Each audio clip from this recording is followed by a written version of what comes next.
Angela's just like, be quick. Listen, this is all about not having enough, this message today. So, today's message, I entitled it Gratitude versus Scarcity, because that's really what it's about, but the byline is Whining in the Wilderness. You know, Don talked a little bit about it last week. So instead of, this really encompasses a chapter and a half of Exodus. So instead of rehashing it myself, I'm going to play this video that's kind of a nice, cute way to sum up the story of God's kids whining in the wilderness. So part of God's story is about how God took care of his family in the wilderness. And it begins like this. For many years, God's family was stuck as slaves in Egypt. So, God chose a guy named Moses to lead them out of slavery and into an amazing home called Canaan, or the Promised Land, where they could be free. From the moment the Israelites left Egypt, God made it clear that he was with his family. He led them with a cloud during the day and a pillar of fire at night. He actually split the Red Sea in 2 parts so they could walk to safety. But the journey from Egypt to the Promised Land was hard. In fact, the Israelites didn't know where to find food and water, or when they would get to Canaan. So just 3 days after leaving Egypt, they started complaining. What are we going to drink? Now Moses knew that God hadn't freed them from Egypt and parted the Red Sea just to let them die of thirst in the desert. So he asked the Lord to help, and God helped. Then, about a month later, they complained again. If only the Lord had killed us back in Egypt, they moaned. There we sat around pots filled with meat and ate all the bread we wanted. Now you have brought us into this wilderness to starve us to death. They actually wished they could be slaves again. Kids, have you ever complained about something instead of trusting God for help? Well, guess what? God had a plan his family never could have imagined. In the morning, dew covered the ground, and when it was gone, there were flakes of food that looked like frost. The Israelites called it manna, which means, what is it? Moses told them to eat it all and not to save any. But of course, some people saved a little, just to be safe. Remember, they were worried they wouldn't have what they needed. The next morning, the old manna was full of maggots, which are little bugs. Yuck! But the good news is, there was also new manna. See, God wanted them to trust him every single day. What's really crazy, though, is on the 6th day of every week, God did tell them to gather enough for 2 days. That way, they had 1 day to rest. It's called a Sabbath, and it's a day of rest. So when they woke up on the 7th day of the week, the manna they had saved was as fresh as it was when it first fell. We don't know how that happened, but it did. Well, the Israelites kept traveling, following the cloud and fire, eating new manna every day, and getting a Sabbath every week. It might seem pretty clear that God was with them, but they weren't so sure. At one point, they even said to Moses, "Is the Lord with us or not? Why did you bring us out of Egypt? Are you trying to kill us with thirst?" The people had stopped trusting Moses, which really meant they had stopped trusting God, just because things got hard. Moses knew God had a plan though, and he asked for help. Turns out, God had another miracle in store. God said, "Take your staff, strike the rock, and water will come gushing out." And it did. For about 40 more years, God's family wandered the desert. And all that time, God kept on giving them food, water, rest, and protection. He even kept their clothes from wearing out. God's family couldn't take care of themselves on their own. They had to trust God. But he always gave them just enough, just in time, and often in ways they could have never expected. And that's the story of how God took care of his family in the wilderness. So, in case you missed it, here's the quick version. God wanted his family to be free. God led them with a cloud and fire. He parted the Red Sea. We don't need the quick version. We should have started with that.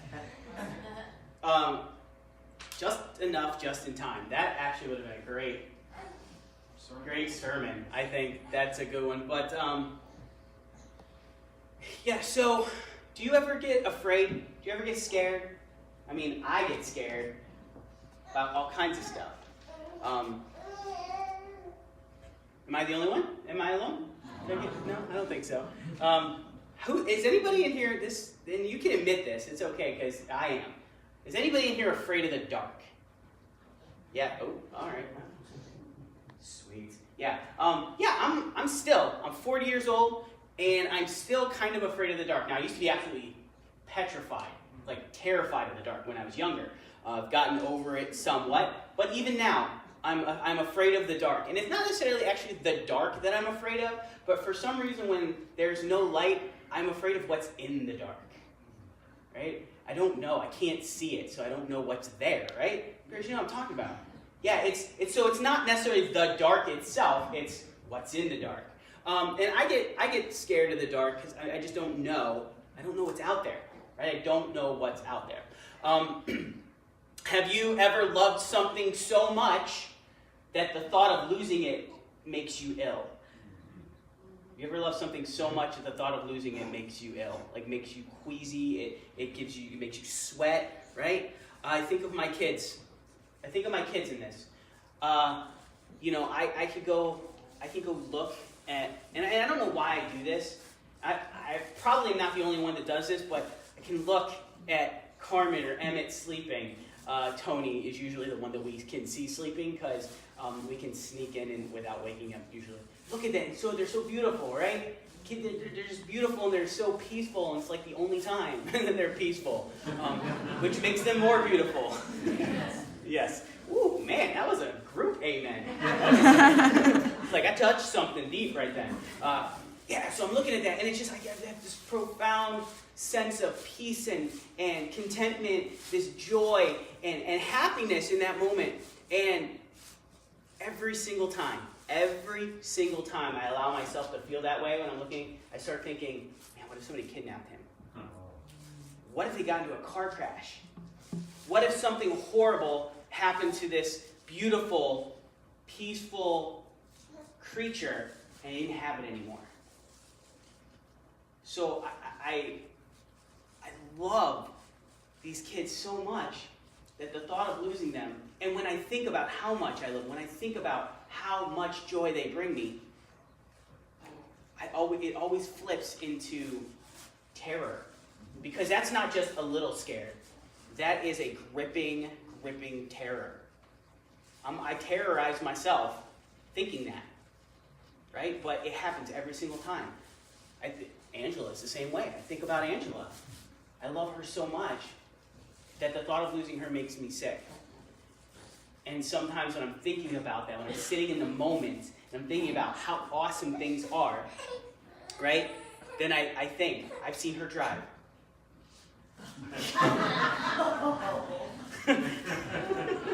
Listen, I saw a meme this week where on one side it was the guy driving and the woman sitting there, and it says, me when I'm driving, and the guy's driving, and the woman's like on her phone, and she's like all happy, and or sleeping. There was another one where she was like sleeping, right? And there's like when she's driving, and he's like gripping the handle like fear. That's us. I cannot sleep when she's driving. But my point is, why do we do that? You probably do that with something. Like you think you love it so much, and when you think about it, sometimes thoughts creep in of loss, and then that's scary. It's terrifying. Why do we do that? Why can't we just be happy with what we have? Right? Why can't we be happy? Why do we do that? I have no idea. I mean, it's not just me. I suggest that it's because happiness isn't the goal. Happiness isn't the goal. Joy is. Happiness isn't the goal. Joy is the goal. And they're not the same thing. One of them is a feeling based on externals, and one is deeply spiritual. Okay? Happiness is a feeling that's tied to experiences. You're never happy. I won't say you're never happy, but we are usually happy because of something. I'm happy because I won the lottery. I'm happy because I got married to Angela and won the lottery. I got to backpedal from that driving mistake. I have to work my way through that. Just keep it going. Yeah. I'm happy because, right? I'm happy because of whatever. Happiness is tied to externals. Joy is a deep spiritual contentment that is built upon knowing how good things really are. Joy is a deep spiritual contentment that is built on knowing how good things really are in all circumstances, not just the ones that make you happy. Amen. Now, joy, that deep spiritual contentment, comes from a grateful heart. The thinking is that we have joy, we have happiness, and so we're grateful for what we have. Flip that around. Joyful people are grateful people. Grateful people are joyful people. Grateful people are joyful people. Grateful people are joyful people. You practice gratitude and you feel joy. You feel this contentment, okay? Joy and gratitude are linked together, and joy comes from gratitude, okay? Grateful people are joyful people. I'm going to dismantle some childhood Bible study here for a second. Well, not really Bible study, but how many of you know the saying, attitude of gratitude? I've heard it said here in this church. Listen, that's fine. Go ahead and have an attitude of gratitude. But an attitude is an orientation towards something. You're predisposed to liking that thing or valuing that thing. But an attitude does not translate into practice. I have a yoga attitude. I have an attitude toward yoga. I find value in many of the tenets of yoga. Mindfulness, centering, right? I think these are great, really good things. I have an attitude toward yoga. That attitude does not mean jack squat on the mat. I do not practice yoga. I've never once intentionally practiced yoga. One time I fell over accidentally. But I normally don't intentionally practice yoga. Right? It doesn't translate. That attitude doesn't translate. So your attitude of gratitude does not necessarily translate into a practice of gratitude. Follow me? So, you can't just have an attitude of gratitude. You need to practice it. Now, the Israelites here in this story never did that. They were profoundly ungrateful and extremely joyless as a result. Right? They had a lot. They had a lot to be happy about. God was with them. God gave them what they needed. Just enough, just in time, right? God did that. But they were not happy. They weren't grateful. They just complained about it the whole time. Right? They had what they had, but it wasn't enough. Spoiler, it's never enough. It's never enough. But they were ungrateful, and so they were joyless. Like the Israelites, scarcity, that's not having enough, right? Or feeling like we don't have enough. Like the Israelites, scarcity, the feeling of not enough, is a fear of the dark. It's a fear of the dark. It's the fear of losing that which is most dear and precious to us. It's what keeps us from being grateful and experiencing joy. So, scarcity, this idea that we don't have enough. Time, money, whatever, relationships, anything. This is scarcity mentality that we don't have enough. It keeps us from being grateful. When we think we don't have enough, we are not grateful for what we have. When we are not grateful for what we have no joy. Remember, joy, deep spiritual contentment in all situations. So whether you have $1 or $1 million, if you have $1, you're probably going to be unhappy. But you can still have joy and a spiritual contentment that says it's enough. If $1 million, you can be really, really happy. Or profoundly unhappy, depending how you look at it. But you can still have joy. So that brings me to a really interesting quirk, right? You can be both grateful and unhappy, but you cannot be both grateful and joyless. You can be grateful and unhappy, but you cannot be grateful and joyless. Let me just talk about money and scarcity for just a minute, because we talked about money last week. If you didn't fill out a pledge card, we're still going to be accepting those over the next couple of weeks. It will be helpful for us, but enough money is not a checkbook issue. I said it last week. It's not a checkbook issue. It's a heart issue. It's a heart and head issue, right? Not enough is a heart issue. It is not a checkbook issue. If we don't think we have enough with $10, we're not going to think we have enough with $100,000. It's a heart issue. We have to accept and be content that what we have is enough, because God, working through us and others, will give us just enough, just in time. How many times have you seen it? Probably in this church, where something big came up. Something big came up and you made it known, and somebody or some bodies came forward and you were able to fund it. You're able to fund it when you didn't think. You were like, how are we going to get this money? What are we going to do? And then people show up. God shows up through people, right? It happens.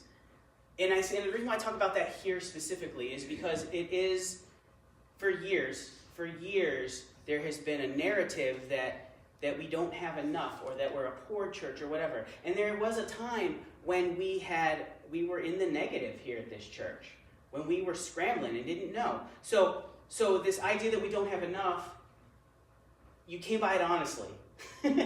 You know what I'm saying? Like, I'm not saying that it wasn't earned. Like, you had to just scrimp and save and scrimp and save and scrimp and save. But when you see the budget, you can see all the hard work has paid off. But the narrative has not changed, right? So we're not in the same place we were when the narrative was created, that we don't have enough, but the narrative didn't change. So even though now we have more than enough, the narrative is still that we don't. And why is that? Why is that? There are many reasons, but one of those I suggest is a heart issue. That if you don't think you have enough when you have nothing, then when you have everything, you will still feel like you don't have enough. It is never enough. It is never enough. Now, I've shared some bits of the story that led me to seminary, led me to be a pastor. I'm not going to rehash them all, but ultimately, it was a pretty tumultuous time. There was an upheaval, and lots of things were ripped from my life.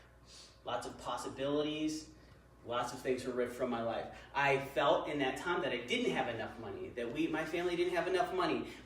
I didn't personally have enough status. I've shared the story. Ultimately, I lost my ability to teach here in the state of Ohio. And there's a certain, I partially did that because of the status it brought. I wanted to wear the title of teacher. For me, that's a huge, important title, teacher. I wanted to be a teacher. Well, now I couldn't do that, so I didn't have enough status, right? And I didn't have enough happiness. Going through this 2-year period where just nothing was going right. Everything seemed to be against me. I didn't have enough money. I didn't have enough time to do other things. It was horrible, right? I didn't have enough. But I was also profoundly ungrateful for the things that I did have, right? I didn't stop and look in the middle of all of that to say, what do I have? We focus on what we don't have a lot. Think about it. When people aren't here, when we have low numbers, we focus on who's not here instead of who is here, who's sitting here with you today. We always focus on the lack, not on the abundance, right? So some of the things that I could have been grateful for during that time, and I did, eventually I got to a point where I just stopped, because basically when you have nothing, you have to start figuring out, do I have anything? And you can then be surprised by the things that you find contentment in, gratitude for. I was grateful for my wife and son on the way. That was before Carmen was born, but Angela was pregnant with him. Right? And we had tried for 7 years for her to get pregnant. Man, really grateful for that. I had a home. Even though we didn't have a ton of money, we had a somewhat stable financial situation because Angela was teaching. Angela was working. I had food all the time. Still, I never didn't have something to eat. And growing up in a house where that was sometimes the case, where I didn't have food all the time, sometimes the only time I would eat was at school, that's something to be grateful for, that I no longer probably will ever have to worry about that. And one that that I didn't think of right away, but I suddenly had the freedom to pursue God's call on my life. I suddenly had the freedom to pursue God's call in my life. Now, we can be grateful and unhappy, but we can't be grateful and joyless. In that time, I was grateful about those things. I was still very unhappy about a lot of the other things. But I had joy, deep spiritual contentment that said, even in the midst of all these things that are making me unhappy, I'm okay. I am content with what I have. If nothing, and here's another great example of joy, contentment, deep spiritual contentment. Surrounding Carmen's birth, right? Angela and I tried for 7 years. 7 years. It's a long time to really, really, really want something and work toward it. Right? 2 weeks before she got pregnant, she and I had a conversation that basically said, you're enough. This, our relationship, our marriage, I don't need anything else to feel like my life meant something.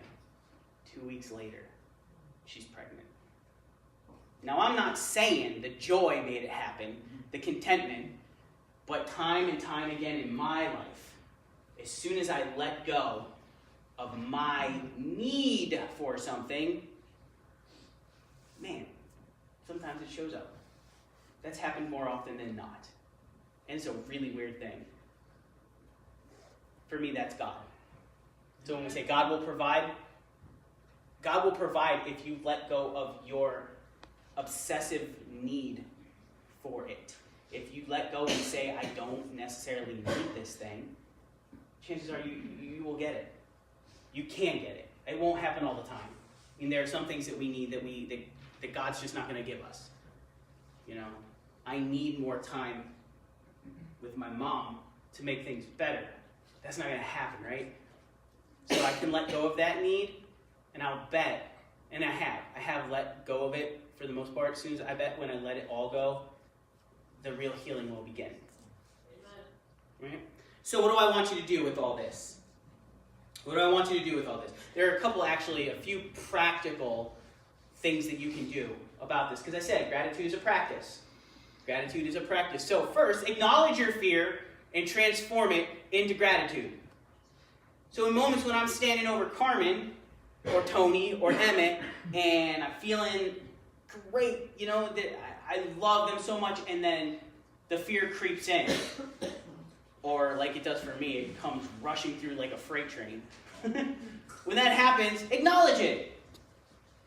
I am so afraid that one of these kids is going to die and be taken from me. You know what? I am so thankful that I get this moment. I am so thankful that I got to see him be born. I am so thankful, and then I can list off the things I'm thankful for. I take that fear, I acknowledge it, I transform it into gratitude.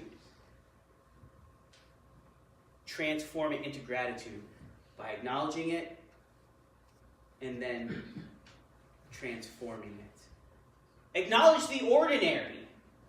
Acknowledge the ordinary. We put value on really extraordinary things.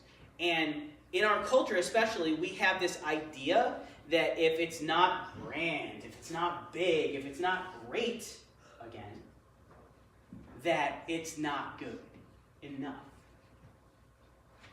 Acknowledge the ordinary. Start acknowledging the ordinary things in your life, and you will find things to be grateful for and you will have joy.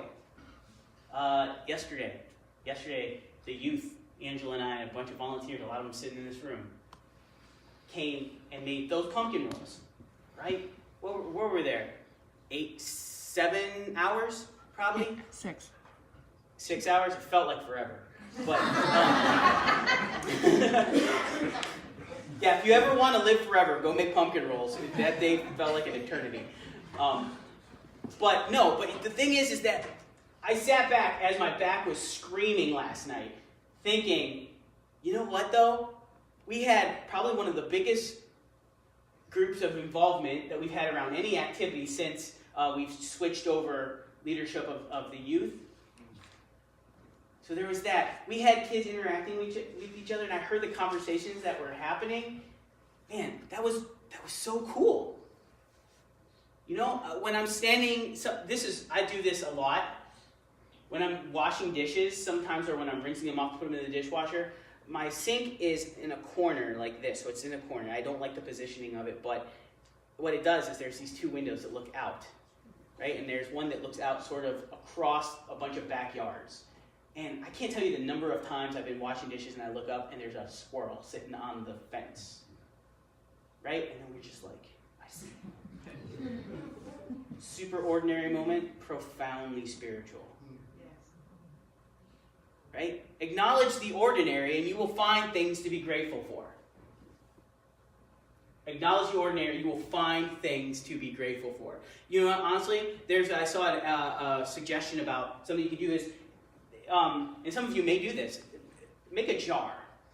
Take a jar and just write on a little list things you're grateful for. Just ordinary things, put them in the jar.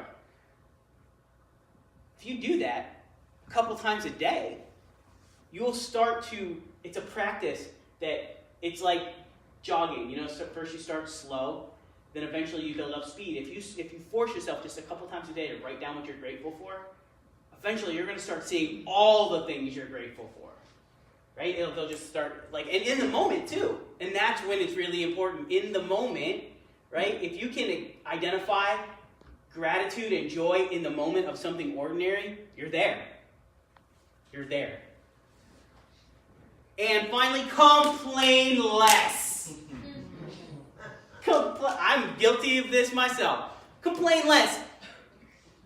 Saw a quote that said, if you complain about the snow, you'll be less joyful, you'll miss out on the beauty of it all, and you'll still have the same amount of snow. So, complain less. Complaining doesn't get you anything. Now, that doesn't mean don't vent to folks who can help or that you just need to blow off steam.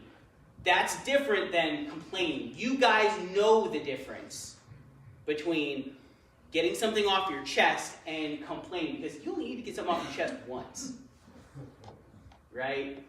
But you need to complain to everybody. Don't do it. Just do it less. I would say don't do it at all. I can't not do it all. So I give you grace to say do it less. Just do it less, right? Again, it's not that there isn't anything to complain about, but it doesn't get you anything. Take that complaint, find something, right? Find something in that moment to be grateful for. There's always something. Put out a post this week from Mr. Rogers, right? He said, I used to see these scary news stories when I was a kid, and my mom would always tell me, look for the helpers. There's always helpers. Man, that's somebody who takes terrible things and finds something good in it, something to be grateful for. I guarantee you, Mr. Rogers' mom was profoundly joyful. Because apparently that woman could find good in anything. Right?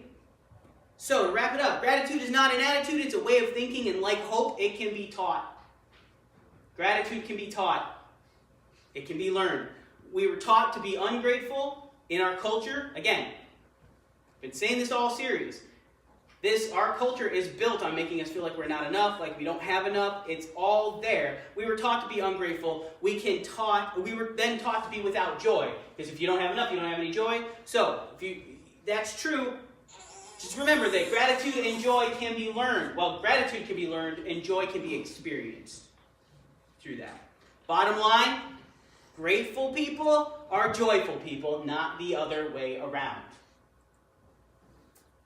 Got it? Good. Next week we finish up this series, and I believe we're going to be talking about rest and play. Right? So it should be a pretty fun one. We're going to go right into our final song.